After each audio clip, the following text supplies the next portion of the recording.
Maligayang araw kaibigan, welcome to my channel. Ang pagkamatay ni Jesus at ang paglilibing.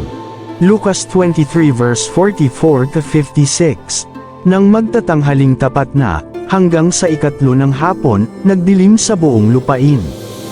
Nawalan ng liwanag ang araw at ang tabing ng templo'y napunit sa gitna. Sumigaw ng malakas si Jesus, "Ama, sa mga kamay mo'y ipinagkakatiwala ko ang aking espiritu." At pagkasabi nito, nalagot ang kanyang hininga. Nang makita ng kapitan ng mga kawal ang nangyari, siya'y nagpuri sa Diyos na sinasabi, "Tunay ngang matuwid ang taong ito." Maraming tao ang nagkakatipon doon at nanunood. Nang makita nila ang mga nangyari, umuwi silang dinadagukan ang kanilang dibdib dahil sa lungkot.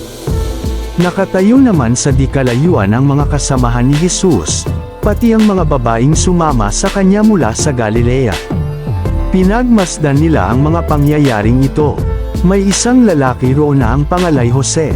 Siya'y taga-Arimatea, isang bayan sa Judea. Mabuti at matuwid ang taong ito, at isa siya sa mga naghihintay sa kaharian ng Diyos. Kahit na siya'y kagawad ng kapulungan, hindi siya sang-ayon sa kanilang ginawa kay Jesus. Nagpunta siya kay Pilato at hiningi ang bangkay ni Jesus. Ibinaba niya ang bangkay, binalot sa telang lino at inilagay sa isang libingang inuka sa bato na hindi pa napaglilibingan. Araw noon ng paghahanda at magsisimula na ang araw ng pamamahinga. Sumunod kay Jose ang mga babaeng sumama kay Jesus mula pa sa Galilea.